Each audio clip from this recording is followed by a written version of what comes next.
Hello and welcome to the North American Guitar Showroom in London. Super excited today. We've got the one and only Mr. Alex Francis here with us. How you doing, man? How you doing, mate? Good to see you. Man, I think you must be the hardest working musician in the world. You're just constantly touring. Just trying to take as many opportunities as I can, and hopefully they'll be good ones. You know, Yeah. I'm a firm believer that you really have to kind of get out there with whatever it is that you got, and show people, and hopefully you'll just continue to gather interest. You know, Gather interest, gather fan base. That's Because it. we first met, I saw you play at the Isle of Wight Festival. Yeah. We actually crossed paths. Yeah, it was 2 years ago. I 2 think. years ago, Yeah. yeah. And since then, man, you've just been putting out great records and touring all the time. Well, no, thank you. I mean, it's I don't really look at anything as like a kind of end game or anything. I just see it as a continuation, just continuous. And my greatest kind of want from all of this is just to be able to keep putting stuff out, pushing stuff out, and hopefully keep playing. Love just it. trying to be careful about when you do it and all that kind of navigation that seems so simple to people that see it out, but you have to work all that out. It's crazy. Yeah, that's the hard one. Don't get started on tour routing. Don't email me that, jeez. Yeah. You've been doing a lot of gigs recently, but you're going out to Berlin, to Germany. I'm in Berlin. Yeah. I'm in Germany in September. We're in Berlin, Frankfurt, Cologne, Munich, Hamburg, and one other. I forget.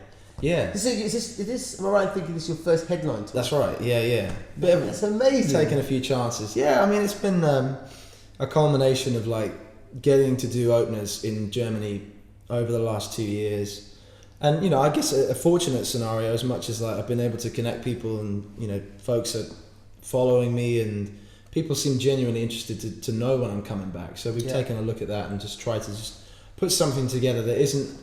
I certainly hope it isn't a run before I can walk kind of thing. There's so much going back to the intricacies of touring, but you don't want to take too many chances, because there are all the there's financial risks, there's all sorts of stuff, and this feels good, it feels right, and tickets are selling, so I'm just hoping that we'll have a good time with it. Oh man, I'm so happy. Yeah, I love it, and Germany's a great market. I loved them out there. It's so cool. I certainly couldn't just tell you the difference between German listeners and say UK listeners. I couldn't put my finger on what it is. All I can say is that there's just such a good feeling when I'm out playing there, and people.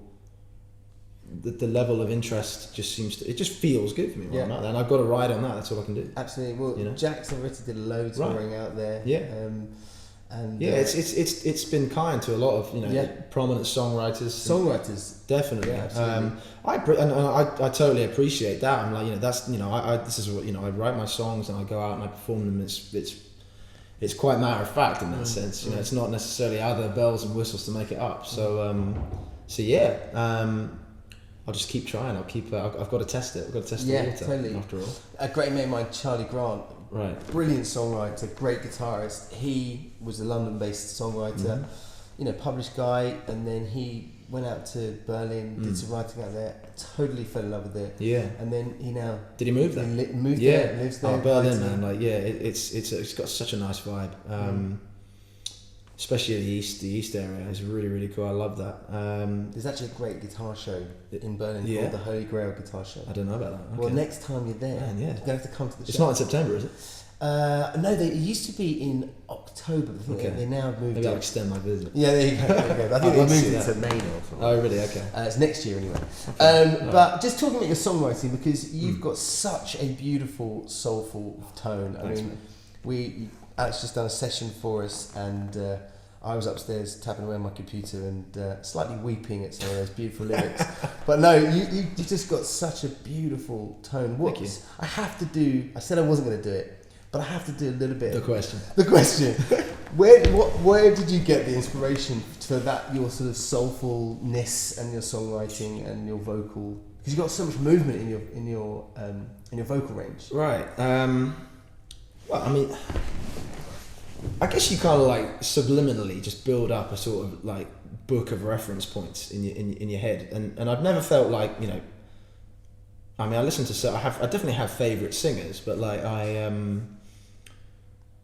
I've never thought of it as stealing or copying or anything like that. I kind of almost think I guess it's just influences that you get. But like, I'm just a big fan of like vocal deliveries that really like, they seem honest and just like, there are so many different forms of that, so it's kind of hard to explain, but like, I guess I have a sort of affinity with stuff that kind of, like, you could call a kind of soul approach, I suppose. Do you think that it's a subconscious thing of music?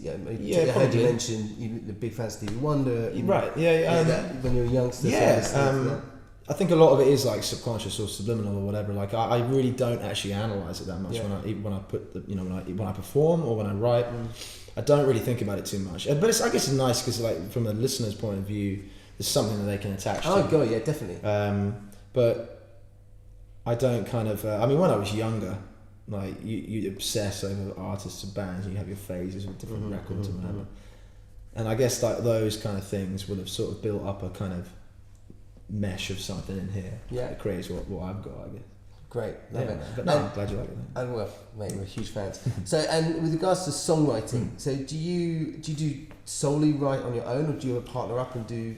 More often than not, I partner up. Sometimes 3, sometimes 4. I've risked a couple of 4-person sessions, and it can work. Yeah, I've done that once or twice. Yeah, it can also not work. Yeah. You know, but yeah, a lot of like one-on-one collaboration. I got like into like the swing of doing it about 4 or 5 years ago, and luckily like found a few collaborators where it felt natural, it felt real, it didn't feel like we were kind of forcing too much. Yeah. Because it's hilarious when you think about it. Like the first time you get in with somebody, you sit down, and you kind of, before you've even thought about it, suddenly you think to yourself, well, I'm actually kind of delving into subjects that this person's got no idea around. Yeah. But we're doing it. Yeah. Like, but I think that's the nicest.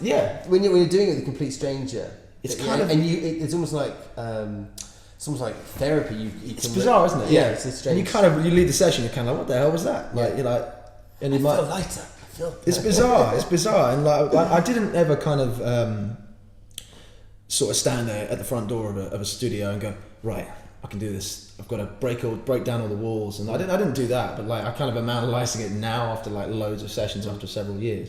But it's something that, it seems to come quite freely. But I also often ask to sit down and manifest something myself. Yeah. Do you ever go in with ideas, or do you just let the room start? No. Whatever, really. I'll always kind of like my voice notes is just sitting, and then we might, if we need a bit. Yeah. And often other people I work with have got the same thing together. Yeah. Or you just go fresh. Or you take an idea and you're like, I love this. 20 minutes later, this might not be for them, or might not be for today. Yeah. Exactly. I think you just have to kind of be very open. No kind of no pride if you know what I mean. Like to be told that like somebody might not want to get in on an idea that you feel good about, it might work for somebody else. I think that's a big thing when you're no thorn in the pride. You absolutely have to let it go. No, it's not right for you. Because then otherwise, or no, it's not keep hours pushing. of just forcing, and it's wasted ultimately. Yeah. I'm a true believer that like you got to kind of, if you don't, I mean, it seems obvious, but like sometimes you can be in sessions and you can like, you're milking an idea, but you may be flogging a dead horse as far as like trying to get a connection with the other person's concerned. So you gotta believe in it. Yeah. And then recording. So you mentioned that you've just done some recording in Brooklyn. Brooklyn, New York. That's great. Yeah, man. I've been working with a fella over there by the name of Jeff Silverman. Jeff's a great guy. Like he had an imprint called Truth and Soul, and they. He now works for himself, but he did some great work for Aloe Black and James Morrison and numerous others. Like in the last 10 years, he's had some amazing projects come his way. And I got an entry to Jeff about 2 years ago, and we did some writing, and then we just finished. It's going to be my new single, a song called Desire, and that's going to be out in July. But we just finished that, tracking that in April. But he's got a great space. Like I am a bit of a kind of gear nerd after all. Like he loves to work analog, and it just feels good. Like I'll work anywhere, truthfully. Like I'm not, sit down somewhere and it feels super digital, it's not a problem. But like he's just got this amazing setup, and there's an energy when we work. It just feels good. Amazing. And you reckon you go back and do more stuff? Yeah, looking like we'll be back soonish. Be able to track some more things with Jeff. and yeah, see where the next single takes us. You know. And will you be bringing it? Do you get? Will you take musicians out with you? Because you've got a great guitarist that plays with you. Yeah, Guy. Yeah, no, bless him. Like he's he's I watched player. a whole bunch of your videos. Yeah, There's a great tour video you did. Right. And it seems like you and him have got awesome energy. Yeah, man, I love Guy. He's a brother. He's a brother. Like what's the energy? Well, he literally I kind of stumbled across him through a writer friend who was playing some guitar for me, and then his publishing deal took him to LA, and he's gone and he's doing great things in LA. But he was like, I met this guy at this blues jam, and you kind of go, okay, because like no disrespect, because there are a lot of great guitar players out there, but part of me kind of we have one right here, right now. Brian Love is in the room. Right, and another one right here, right now. I don't know about that, but and we literally met for a drink. And we kind of let that do all of it, really. Like I'm somebody who, you know, I guess I'm a people person. You know, I try and like it's got to be about the people, because like, you know, Guy and I have toured all over the joint, and like we've shared beds, we've shared hotel rooms, you know, we've shared everything. I shared things we shouldn't mention, but like I love him, and he's got an incredible touch and an incredible kind of just a great mindset and a great creative mindset about what he wants to bring to my songs. Which is like, that's really the invaluable part for me. Yeah, definitely. From the point of view of working with him, he really wants to serve the songs. Yeah, I think it's hard to find somebody that will sit. If you're an acoustic solo player, which is only these are a lot of acoustic shows. Yeah. Getting someone that's going to sit in with your mix and add value to that that performance is really hard to find. Right. Yeah. And without a bad environment. Do you know what I mean? Just sort of really he's got a really good intuition for that. Yeah, he's got a beautiful voice too, and we got a nice blend when we sing.